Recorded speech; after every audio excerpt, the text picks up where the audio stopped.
Three teams remain unbeaten with a 100% record in the SPFL. Celtic, Aberdeen and Falkirk. Who's is going to go next? Welcome back, guys, to Fog Football Time for the SPFL review show. And I think the word of this weekend is controversy.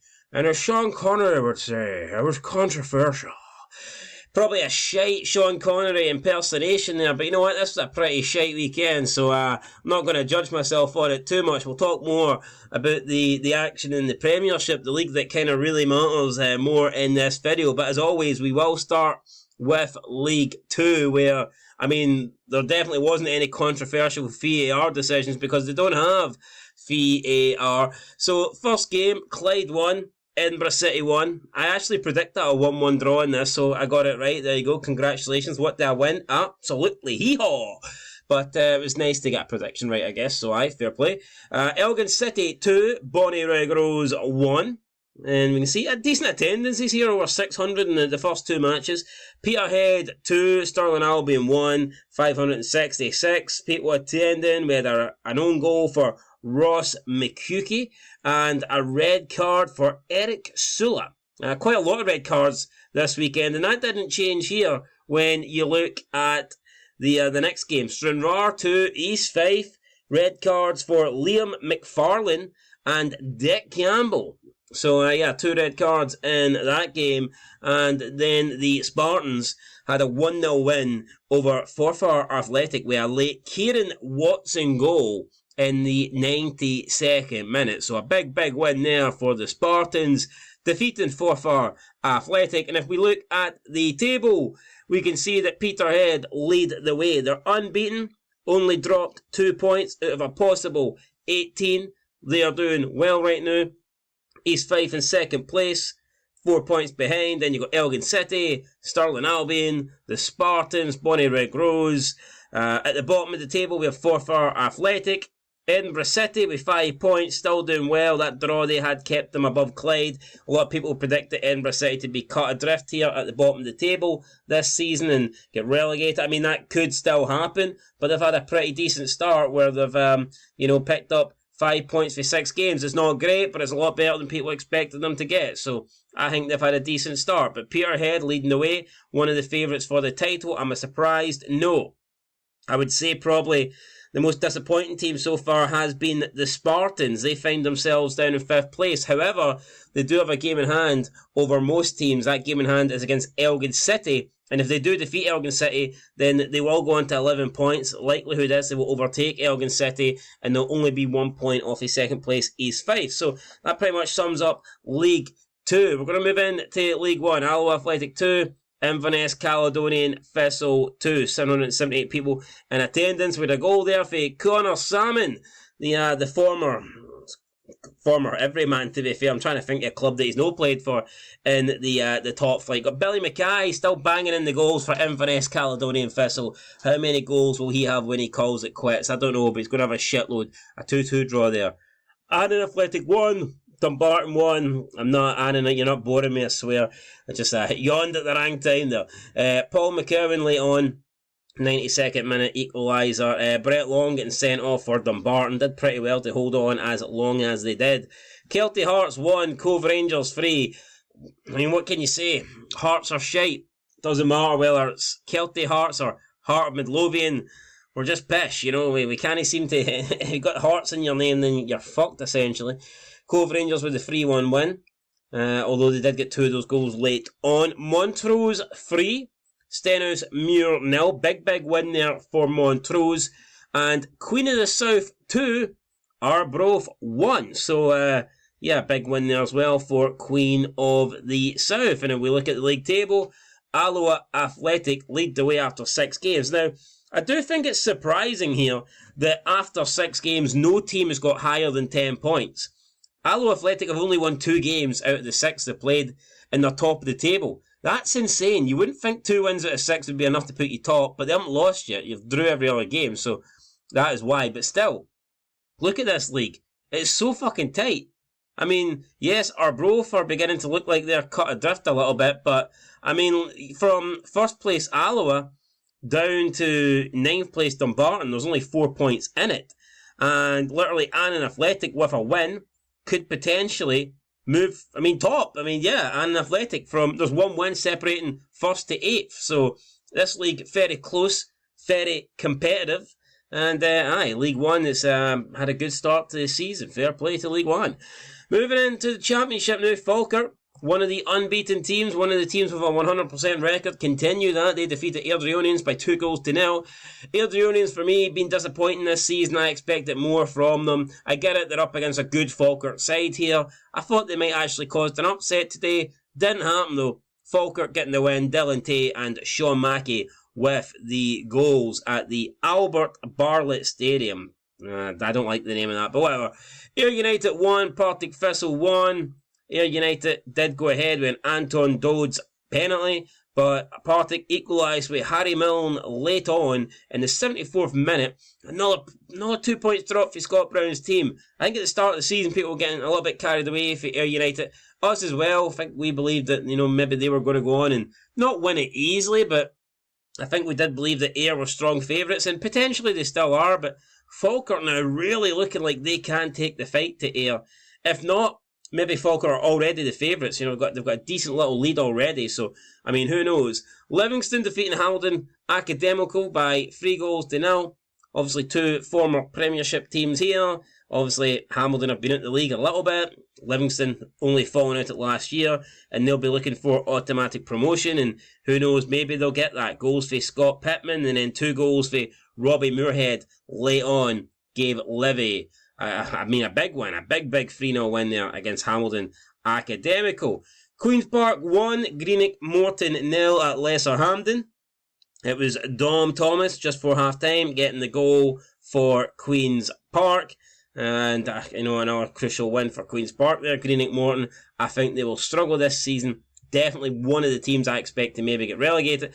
Then, of course, on Friday night, it was the Fife Derby, Dunfermline 2, Raith Rovers 0. Ewan Otto with the opening goal, and then David Wotherspoon, great finish late on with 10 minutes from time. Ewan Murray was sent off on the 15th minute mark. I thought it was harsh, but it is what it is. And then just after the 70 minutes, we had a big fight, and it was like a battle royal, man. Royal Rumble, you name it. Bodies flying everywhere. Honestly, I don't know how the referee managed to determine who deserved what, because, like I said, so many people involved.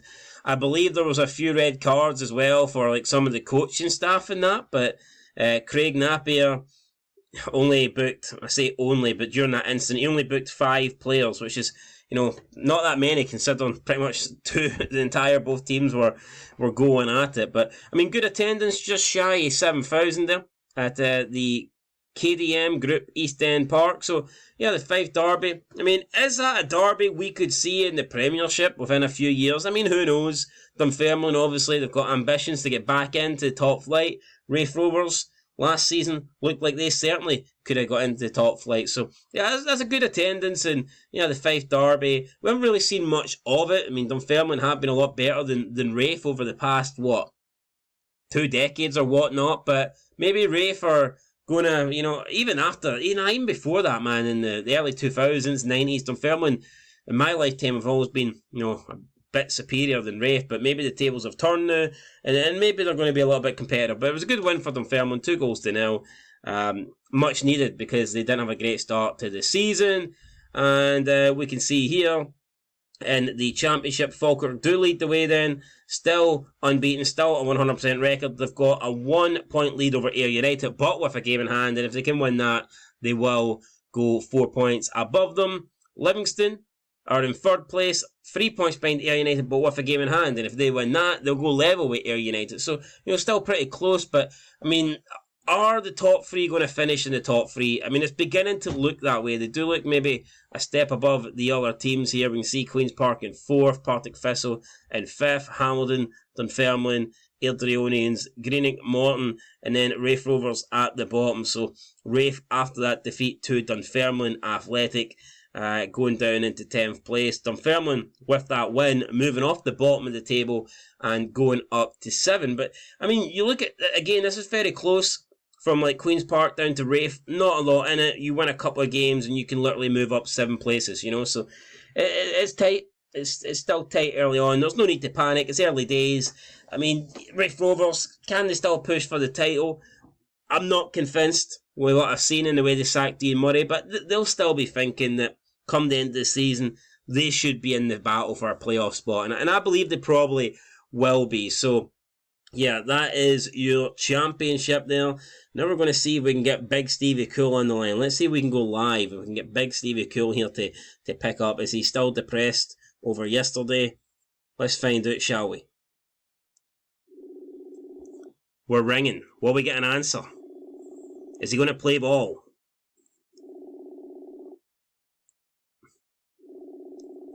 Maybe not. Are we going to go into the Premiership without him? Possibly. He's no having it. Nah, he's done. He's beat. He's finished. He's given up. He's thrown in the towel. He's conceded the title. No, wait, we've got an answer. He's here. We've got an answer. He's here. Brilliant. Big Stevie Cool is in the house. Yeah, what took that was about 28. What league are we on? The Premiership. That was about 28 rings. What happened? 28 rings. Well, I had a hunch that we were on a Diddy league and not the Big Boy league, so that's why I only tuned in right now. Well, I don't know. Hearts are a Diddy team in the Big Boy league, but well, you tuned in for the right time. Let's talk about the first game then.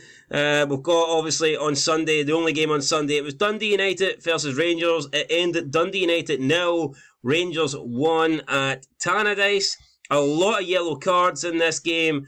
Too many yellow cards for me to go through everybody who was booked. There was only one goal. That goal came extremely early in the 7th minute. Tom Lawrence.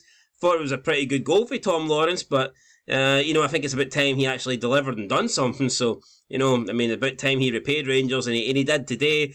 I expected more goals. I went for a 2-2 draw. I thought both teams would be better than what we've seen today. I believe you predicted Rangers to win 1-0, so you got that prediction right. But no, I was disappointed with both teams. When Rangers score that early on, you're maybe expecting them to go on and push and add a few more. And just Dundee United, I thought, were lacklustre. And yeah, a good start to the season. And I kind of expected them to make more of a game of it. No, I did expect them to make more of a game of it. But who got booked around the 39th minute? Because that was a decision that people thought might have been red. Tackle on Hefty, whoever Dundee United guy got booked, whoever it is, I can't remember his name. I believe it was Emmanuel Adegboyegega. Yeah, it was a reckless tackle, but it was quite low. I described it as an amber tackle, so, tinted specs and all that. But, Rangers win with Tom Lawrence. But nah, I thought it was a yellow. You can't give a red for that. Yeah, some people wanted a red. I mean, we've seen them given. I'll say that, but for me, it's not a red. Nah, it was a yellow, man. It's a red, Kenny. Just like the yellow yesterday that Kim Bionka should have got, but he didn't, so you get a red for that, the game's deed. No, it is.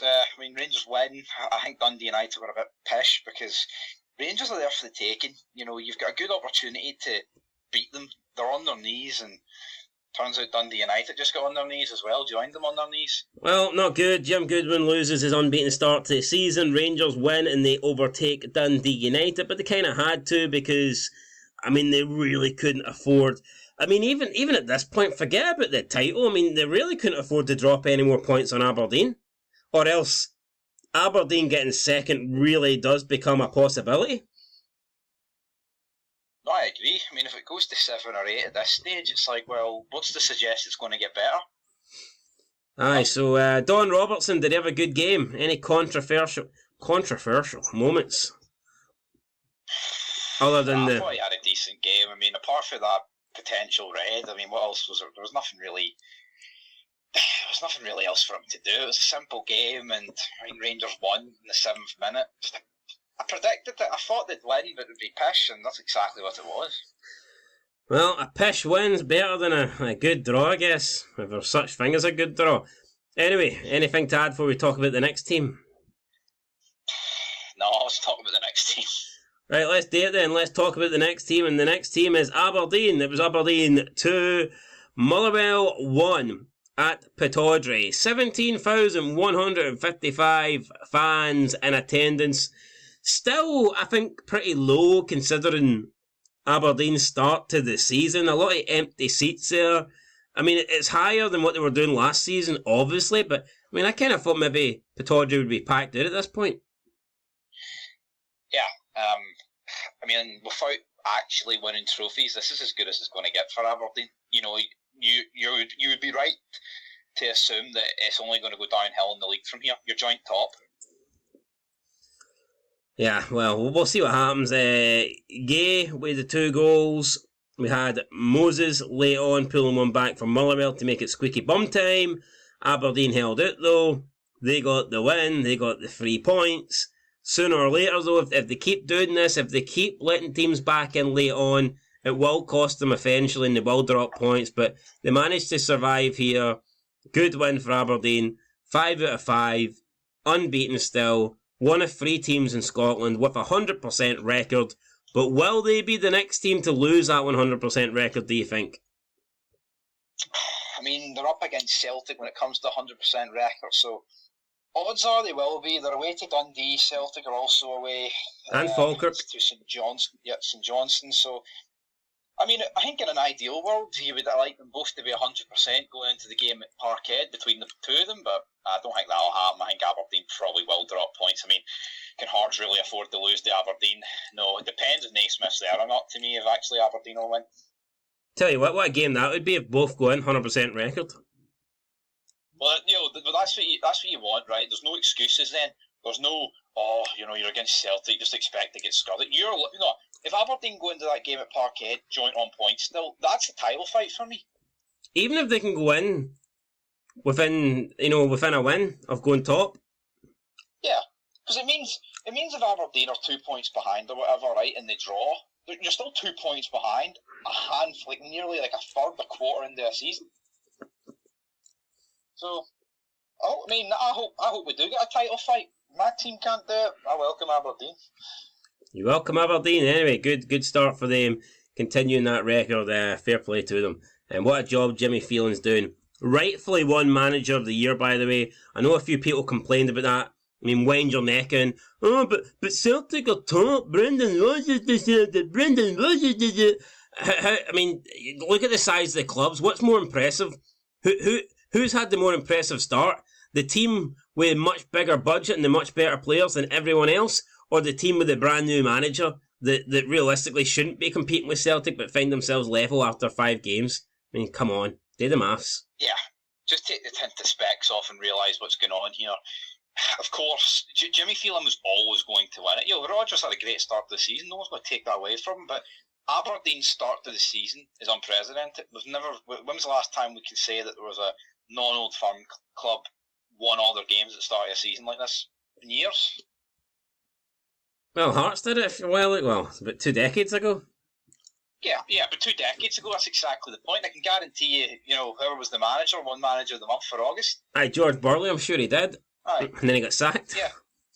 Aye, he got sacked. Get well soon, George Burley, by the way. Yep, get well soon. Right, speaking of Hearts and speaking of tinted specs, that's what we're going to move on to next. It finished at Celtic Park. Celtic 2, Hearts 0. Obviously, controversy in that game. Controversy. We know what happened. Right, Sean. There was 2 penalties. Or should I say there was 1 penalty? Or should I say there was a penalty that was overturned and decided not to be a penalty, and then a penalty that was never given that was looked at and then it decided it was a penalty. So, wrap your head around that. Have you changed your mind? Have you watched them back? What's your thoughts on what happened yesterday? You know what, right? I'm fair. I truly am. But see, looking back... Yeah, you are fair. And I'm fair no matter what. Half of these dicks say in the comments, so let's get that right. You know what, right? I think when you look at both incidents, can I see a case for the Celtic one being more deserving? Yeah, I think you can, right? Because you've just stole my thunder, because I was actually going to say, having watched them back, I think the Celtic penalty is more of a penalty. But the problem for me is how can the referee who gave the penalty for the Scales one, how can he actually go to the monitor and overturn it? It's hit his hand. Honestly, Can someone name me an example where the referees gave a penalty for that and went to the monitor and overturned it in VAR history across this league? Because you will struggle to find an incident. It's clearly hit his hand. Clearly. There's no two ways about it. I am baffled by the fact. It's one thing the referee. I think even if they didn't give us and the ref went to the monitor, you would expect them still to give it. But the fact they gave it, he went. How can he go to the monitor and deem that that's a clear and obvious mistake? And he's seen it. He was 4 feet away. Right. Yeah. I mean, yesterday I says that. I mean, you either give none, or you give them both. And some people just automatically assume that means I'm saying they're both the exact same. And that's not what I was saying at all. I was not saying they're not the same incident. I mean, one's a header onto Scales' fucking, like, elbow area, and the other one's a cross into the box. So obviously they're not the same incident. But I do feel like they are, even though they're different, I do feel like they're similar. Both hands are not tucked into the body. Both hands are outstretched. Right? And I think it's fair to say neither player intentionally handled the ball. Yep. And both hands are outstretched. Both hands are not tucked in towards their body. So therefore... I totally agree. So therefore, I mean, I think it's either a penalty for both or it's not a penalty. Now, people will turn around and say that Shankland was closer to Scales and the proximity. I've heard that proximity excuse go on quite a bit, right? I think that people are saying there was enough distance between Penrice and the crossing. Right, first of all, Penrice wasn't that far away, right, for the ball when it was getting crossed in. Plus, when a ball's getting whipped in, that's going at a lot more pace than a ball that is getting cushion-headed by Shankland. To suggest that Penrice had enough time there to, move his arms out the way, it's just not true. It's I don't said this yesterday. I don't know why the proximity bullshit is being. I don't know why that's being floated about, because he just doesn't have enough time to move his arms, right? Now, with Scales, you can argue that he wasn't looking at the ball, right? But then, if that's the case, see, every time a shot or a cross is getting whipped in, could you not just, stick your arm out and turn your back to goal? And if it hits your arm, then it's like, I wasn't looking, so therefore not a penalty. Well, you could do that. But Scales... certain teams get certain preferences, but I would love to hear I would love to hear the VAR audio. I would love to hear what they told him about the Scales penalty. They honestly overturned that. No, I don't get. Every single pundit I've heard is going, it's probably the correct decision, but it's very harsh on Hearts. I mean, if it's the correct decision, why is it very harsh on Hearts? Why is every pundit saying it's very harsh on Hearts? Hearts will feel hard done by. If it's as blatant as everyone is saying it is, if it's a blatant penalty for Celtic and it's no way a penalty for Hearts, then why would it be harsh? Why is every single pundit saying it's harsh? Exactly. And then what you've got to look at is the Penrice one. Why didn't Hearts get one when Barron did the exact same thing? And what we said was, Conor Barron did the same thing against Hearts. Can't remember who whipped him, but he did the exact same thing. We said, right, that's fine. If that's not a penalty, then we need to show consistency throughout the season. And, over a month later, it's already at the windy. Because, Rangers don't get one against Hearts, but Celtic get one for them it's the exact same incident. If you look at them, but it's the exact same. And Stephen Naismith was fair during that Rangers game. He came out and said he didn't think it was a penalty. Yeah. And he didn't think this one was but because he doesn't think that, people are making it as if he's a liar or it's sour grapes. Naismith's been very consistent.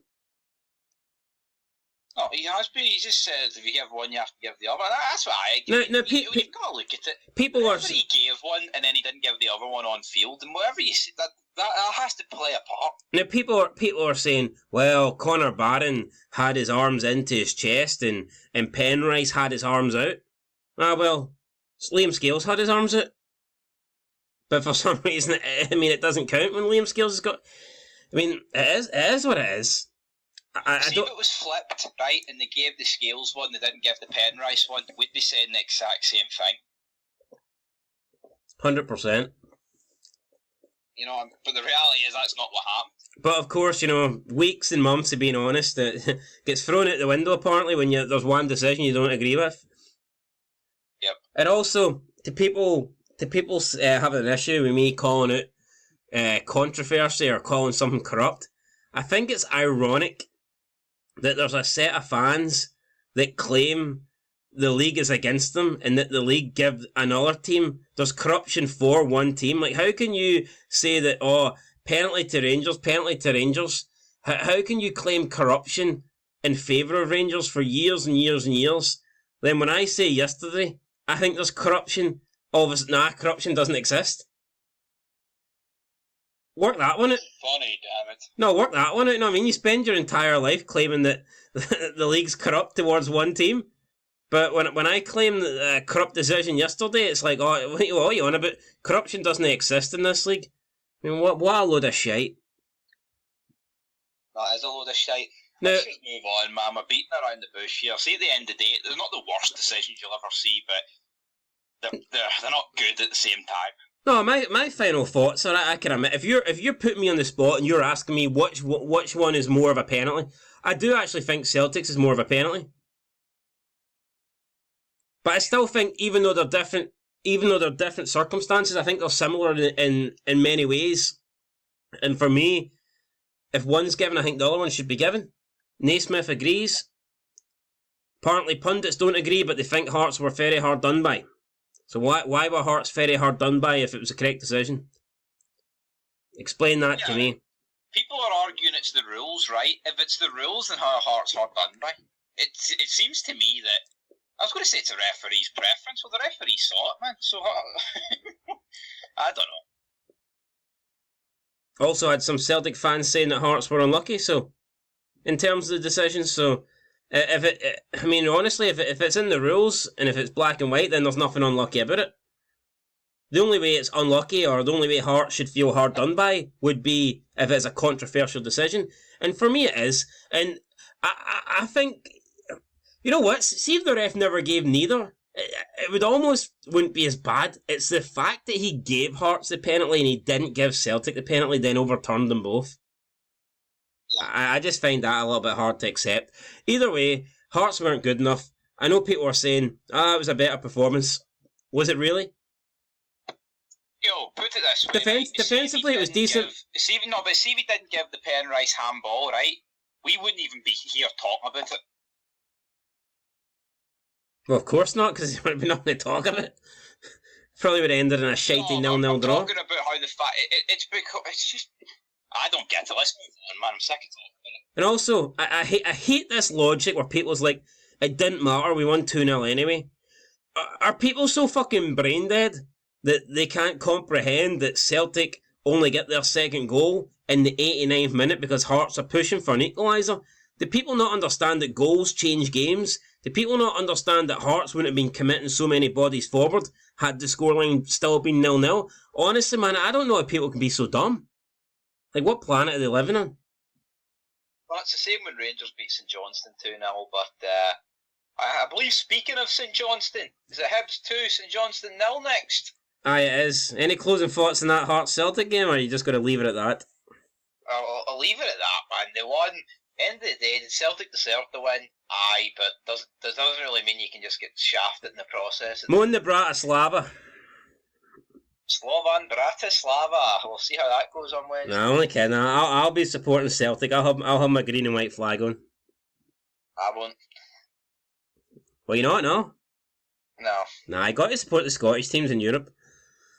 Even if they do screw you on the weekend. But anyway, let's talk about Hibernian and St Johnstone. 2-0 for Hibs. Much needed win. Kugarevcic and Martin Boyle with the goals. Kimbioka sent off late on. Doesn't look good for Craig Levein. An attendance of 15,500. Decent attendance in my opinion, considering they were taking on St Johnstone. No, I agree. but I think there was a lot of empty seats, so... No, there was, but like... might just be like seat sub. When you factor in how poor Hibernian are, and then you factor in how well Aberdeen's doing, do you not think this makes Aberdeen's attendance look not as great? I think Aberdeen should be, at this point, almost selling out Pittodrie. They should be, but we've seen it with European nights, with Killie and St Johnstone. They can sell out against the European boys, but not when it comes to in the league. Not when it comes to in the league, right. Kimbioka, that's the only thing really worth talking about, because it was just it was a 2-0, it was a poor game, it was a really poor game of football. Hibernian won by 2-0, but Kimbioka sent off late on. For me, not a red. Honestly, man, I think if you give the guy a yellow, it's harsh. Yeah, it's just one of those ones where it's late, it happened at a bit of pace, so I'll just send them off. But, everyone's saying, nah, man, it was a red. And when I say late, I mean late in the game. If this happens in the first minute, man, it's a warning. That's just the way it works. Yeah, that might... I wonder if that'll get overturned. I wonder if that will be getting appealed. I don't know. Maybe Craig Lefine's going to try and stay away from appeals, though. Maybe, but we'll never know. Up next, Ross County 2, Dundee 0. Lacklustre performance from Dundee. Honestly, didn't see this one coming. County win by 2-0 for Akio Wright and Jordan White. The only game that we actually didn't see this weekend. So yeah, honestly didn't see this one coming. We literally didn't see it. I can't really speak too much on it. All I can say was I was surprised at this result. Yeah, I'm surprised at this result. I'll happily admit that I bet Dundee, and if I didn't bet Dundee, my Scottish bet would have been up. So that's a bit soul-destroying, but it is what it is at the end of the day. And I tell you what, could it be the Luke McCowan factor? It's just one game, but losing your captain, it could derail your season. Yeah, people are saying that Dundee's improved. I don't see how they've improved. Yeah, they've added Simon Murray, but I think you'd much rather have Luke McCowan in the middle of the park. Simon Murray's not a £1 million striker, I'll tell you that. No, he's not. He's alright, don't get me wrong, but... He's alright. I just don't see this argument where people are saying Dundee's strengthened when I don't think they have. For me, you lose your captain, you lose your best player, you've automatically weakened. You know what I mean? Well, that's it. Right, last game. St Mirren 2, Kilmarnock 2. We've already spoke about the goals in the review of this match, so I don't really want to go into the goals as much, but I do want to talk about the sending offs, or should I say the lack of sending offs. There was one red card in this match, and for me there should have been another 2 for St Mirren. I do not know how Michael Mandron and Sean Rooney didn't get sent off, and Joe Wright did. Yeah, me neither. I know a lot of emphasis has went on our review of Celtic Hearts, but if we're being perfectly honest here, this was everything in this game. This was worse. Way worse than what happened to Hearts. This was worse, 100%, man. Killie were robbed, and I know someone did phone up Super Scoreboard Live, and see the argument those pundits use, man. It's fucking bullshit arguments. When it came to... The guy was complaining about VAR and saying it's ruined the game. How can you have VAR and not see this? And they're like, well, without VAR, you would have lost the game because it chopped off the final... that's not necessarily how it works. See referees now, I think they let decisions go, especially with goals. We know that. They let goals go because they know they can check it. See, without VAR, who's to say that... The referee might have called for a... he might have called for a high boot anyway, in play. Yeah, but the caller's point is the fact, well, they've got VAR, so how can they miss these incidents? Yeah, but they used delayed goals. Yeah, they used delayed goals. Look, it wasn't against Killie because it chopped off the late goal. Look, I'm not necessarily saying that VAR were against Killie, but VAR massively got 2 decisions wrong that fucked Killie over. You can't just say... Yep. Killie weren't robbed because VAR got one call right late on to legitimately, cut off a goal. Oh, congratulations if VAR got a decision right in the 91st minute, but what about the 2 bad decisions that they got wrong early in the game? I don't understand that logic. And Kilmarnock fans have got every right to complain. See, with VAR though, it's brought in tend to get correct decisions. So seeing it gets correct decisions, there's not going to be much. It's going to be on the mistakes, because you know what? See, with that technology they've got, there should be no mistakes.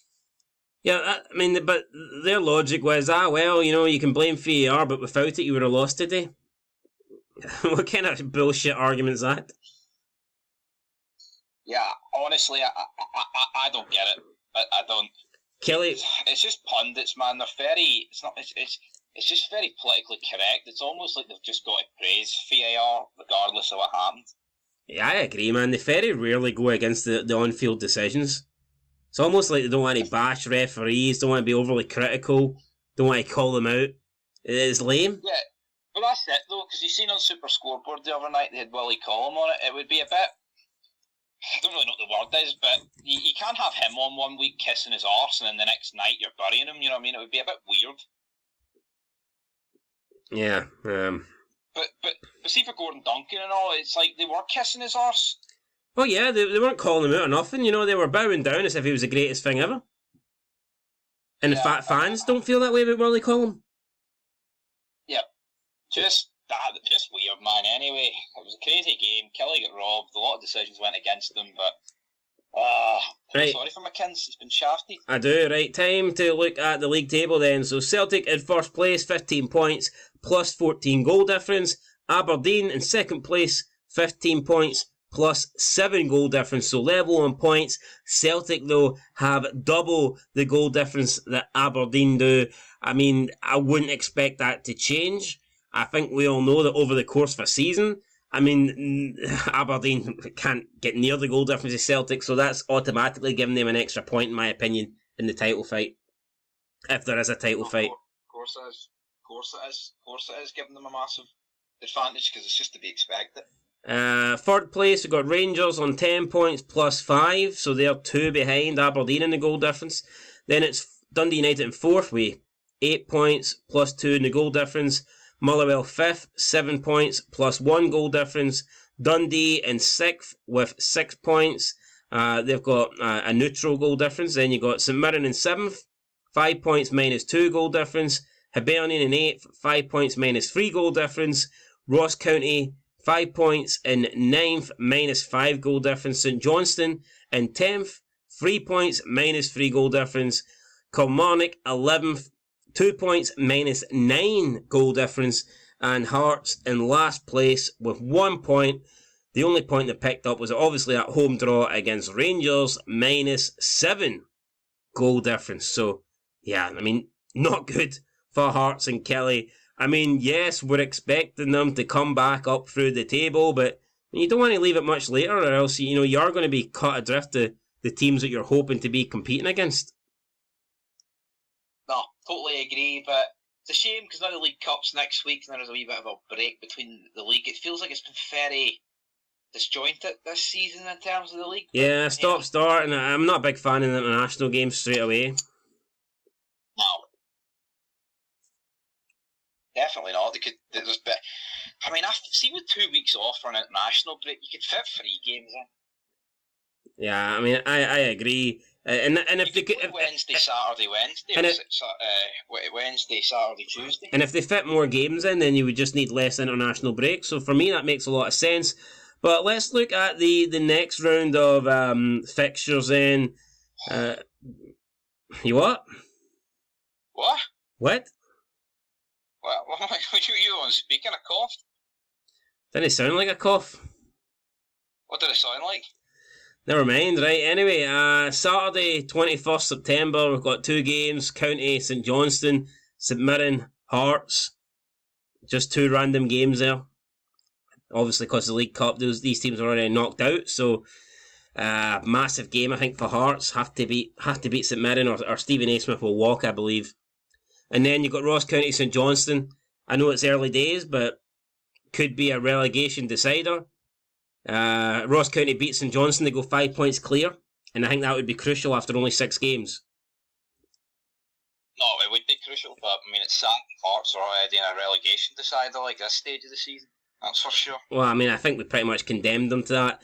And then the following week, Saturday, 20th of September, is Dundee, Aberdeen, Hearts versus County, Kilmarnock, Dundee United, Motherwell, St Mirren, St Johnstone, Celtic, and Rangers versus Hibernian. 2 live games. St Johnstone versus Celtic on Premier Sports. Rangers versus Hibernian on Sky Sports. Right. St Johnstone's next 2 games are away at Dingwall and then at home against Celtic Park. Don't think they'll get anything at Celtic. I don't think they'll get anything at home against Celtic at McDermott Park. So for me, they can't afford to lose that Ross County game, can they? No, they can't. They really need to win it, or else it's game over.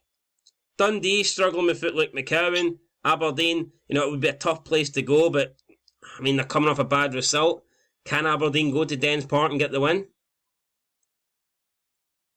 Well, I mean, it's a game that if you've got aspirations of the top 2 or winning, you need to win it at the end of the day. Yeah. Kilmarnock at home, Rugby Park, taking on Dundee United. I think that's when Killie need to start their comeback.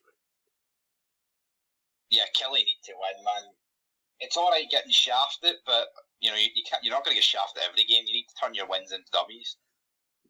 And then the other big game, obviously, Ibrox, Rangers versus Hibs. It'll be a big, big game. Rangers need to win that to keep the pressure on the top 2. Of course they do. Back at Ibrox, hopefully it's a full stand instead of half a stand, or 3.5 stands even. So will that be the big plus? Big. Will that actually be? Will that be Ibrox? Yes. I thought the first game back was against Dundee. Aye, it will be, but I think the one against Hibs will be the full Ibrox, not 3.5. So when did they play Dundee? Is that the League Cup? Yeah, but it's only like 3 stands. I'm saying Hibs might be all 4. Alrighty, there you go, guys. That is it. We'll catch you in the next one. There's your SPFL review show. Leave a like, leave a comment, subscribe, and until next time, peace.